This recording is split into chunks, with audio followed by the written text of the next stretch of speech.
নমস্কাৰ বন্ধুসকল এছাম হেল্থ ডিপাৰ্টমেণ্টৰ গ্ৰেড 4 আৰু গ্ৰেড 3 প্ৰায় 2000 পদৰ অনলাইন এপ্লিকেশ্যন যোৱাকালিৰ পৰা ষ্টাৰ্ট হ'ব লগা আছিলে কিন্তু লিংক এক্টিভেট হোৱা নাছিলে আজি কিছু সময় আগতে লিংকটো এক্টিভেট হৈছে গতিকে কিদৰে আপোনালোকে অনলাইন এপ্লাই কৰিব পাৰিব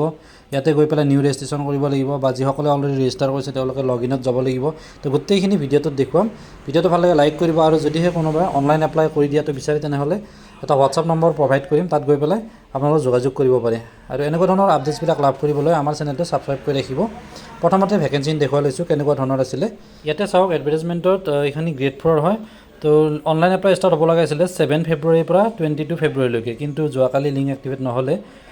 আজি এক্টিভেট হৈছে তো ইয়াতে গ্ৰেড 4ৰ পোষ্টবিলাক দিয়া আছে কি পোষ্ট আছিলে এলিজিবিলিটি ক্ৰাইটেৰিয়া গোটেইখিনি দিয়া আছে নলবাৰী মেডিকেল কলেজ ইয়াৰ পিছতে কোকৰাঝাৰ নগাঁও আৰু ধুবুৰী এইকেইখন মেডিকেল কলেজত যিহেতু এইখিনি ৰিক্ৰুটমেণ্ট প্ৰচেছটো কমপ্লিট হ'ব আৰু ইয়াতে ধুবুৰীৰ কি পোষ্ট আছে এইখিনি দিয়া আছে ড্ৰাফটাৰী লেবৰেটৰী এটেণ্ডেণ্ট পিয়ন বিআৰআৰ তেনেকুৱাকৈ আৰু ইয়াৰ বাবে কোৱালিফিকেশ্যন 8 পাছ স্কেলটো দিয়া আছে পে স্কেল 12,000 to 52,000 আৰু গ্ৰেড পে'টো হ'ব 3,900 এইখিনি আছিলে এডভাৰটাইজমেণ্টৰ গ্ৰেড 4ৰখিনি ডিটেইলছ হয় আৰু গ্ৰেড 3খিনি আপোনালোকে ৱেবছাইটত গৈ পেলাই চাই ল'ব পাৰিব কি পোষ্ট আছিলে বা কি কোৱালিফিকেশ্যন লাগিব গোটেইখিনি তো এতিয়া অনলাইন এপ্লাইটো কিদৰে কৰিব তাৰ কাৰণে কোনটো ৱেবছাইটত যাব লাগিব গোটেইখিনি আপোনালোকক দেখুৱাম প্ৰথমতে এই ৱেবছাইটটোলৈ যাব ইয়াৰে লিংক মই ডেছক্ৰিপশ্যনত দি দিম তাত গৈ পেলাই আপোনালোকে ক্লিক কৰাৰ পিছত এইটো পেজ খোল খাব ইয়াতে নিউ ৰেজিষ্ট্ৰেশ্যন কৰিব পাৰিব আৰু যিসকলে অলৰেডি ৰেজিষ্টাৰ কৰিছে তেওঁলোকে লগ ইন কৰিব লাগিব আৰু এইফালে এডভাৰটাইজমেণ্টটো আপোনালোকে ডাউনলোড কৰি চাব পাৰিব প্ৰথমতে নিউ ৰেজিষ্ট্ৰেশ্যনত ক্লিক কৰিব ইয়াত ক্লিক কৰাৰ পিছত নেক্সট পেজটো এনেকুৱাকৈ আহিব ইয়াতে আপোনালোকে বাকীখিনি ডিটেইলছ দিব লাগিব নিউ ৰেজিষ্ট্ৰেশ্যন ইয়াতে ক্লিক কৰিব আমি যিহেতু নতুনকৈ এপ্লাই কৰিম গতিকে এই পেজটো কিছু শ্ল' আছে চ' লোডিং হৈ আছে ঠিক আছে তো ইয়াতে এই নেক্সট পেজটো খোল খোৱাৰ পিছত এনেকুৱাকৈ আহিব ইয়াতে গোটেইখিনি ইনষ্ট্ৰাকশ্যন দিয়া আছে অনলাইন এপ্লাই কিমানৰ পৰা কিমান তাৰিখলৈকে হ'ব বা এটা এপ্লিকেণ্ট যিজনে এপ্লাই কৰিব তেওঁৰ এটা ইমেইল আইডি থাকিব লাগিব ইয়াৰ পিছতে ফটো চাইজ কিমান হ'ব লাগিব মেক্সিমাম 50 KB ফটো আৰু পাছপোৰ্ট ফটো আৰু ছিগনেচাৰটো 30 KB হ'ব লাগিব মেক্সিমাম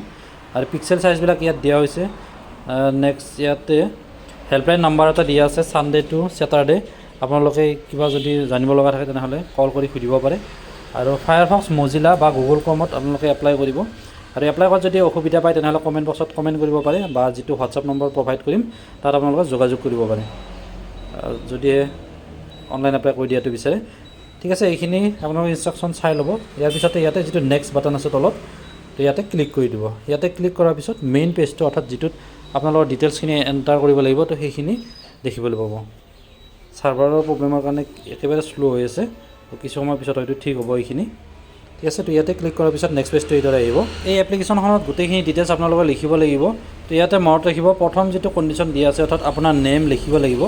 এইটো আপোনাৰ আধাৰ কাৰ্ড পেন কাৰ্ড বা পাছপৰ্টত যেনেকুৱা নেম আছে একজেক্ট তেনেকুৱা মেটচ হ'ব লাগিব এইখিনি আপোনালোকে ফিল আপ কৰোঁতে ভুল নকৰিব বিভিন্ন কেণ্ডিডেটছে এপ্লাই কৰোঁতে নিজে কৰে বা নেটকেফেত গৈ পেলাই কৰে কিন্তু ভুল কৰি পেলাই পিছত মেছেজ কৰে বা কমেণ্ট কৰে যে এইটো ভুল হৈ গ'ল কেনেকুৱাকৈ কাৰেক্ট কৰিব তো কাৰেক্ট কৰাটো বহু অসুবিধা হয় গতিকে এপ্লাই কৰোঁতে আপোনালোকে অকণমান সাৱধান হৈ কেনে এপ্লাই কৰিব ইয়াতে আপোনালোকৰ গোটেইখিনি details father's name mother's name ইয়াৰ পিছতে ডেট অফ বাৰ্থ এইখিনি এণ্টাৰ কৰিব ইয়াৰ পিছত জেণ্ডাৰটো চিলেক্ট কৰিব মেল হ'লে মেল ফিমেল হ'লে ফিমেলত তেনেকুৱাকৈ ইয়াতে ডেটটো চিলেক্ট কৰিব লাগিব ছাৰ্ভাৰৰ প্ৰব্লেমৰ কাৰণে এইখিনি শ্ব' কৰা নাই নেক্সট ইয়াতে আপোনাৰ ভিলেজ পোষ্ট অফিচ তেনেকুৱাকৈ লিখিব আৰু ইয়াতে ডিষ্ট্ৰিক্টটো চিলেক্ট কৰি দিব আপোনাৰ যিটো ডিষ্ট্ৰিক্ট হয় নেক্সট ষ্টেট কোনখন ষ্টেটত আপোনাৰ এড্ৰেছ অৰ্থাৎ আছাম হ'লে আছাম লিখিব নেক্সট পিন নাম্বাৰটো দি দিব আৰু প্ৰেজেণ্ট এড্ৰেছ আৰু পাৰ্মানেণ্ট এড্ৰেছ চেম হ'লে ইয়াতে চেক বক্সটো টিক কৰি দিলে বাকীখিনি গোটেই অট'মেটিকেলি ফিল আপ হৈ যাব ঠিক আছে এইখিনি মই ফিল আপ কৰা নাই এইখিনি সকলোৱে ফিল আপ কৰিব জানিবই ঠিক আছে তাৰপিছত ইয়াতে আপোনাৰ এটা মোবাইল নাম্বাৰ প্ৰভাইড কৰিব আৰু সেই মোবাইল নাম্বাৰটোত OTP চেণ্ড কৰিব লাগিব আৰু সেই OTPটো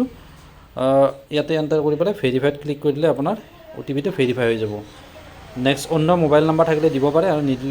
নাথাকিলে নিদিলে হ'ব নেক্সট ইয়াতে ইমেইল ID বহাব ইয়াৰ পিছত নেশ্যনেলিটিটো চিলেক্ট কৰিব লাগিব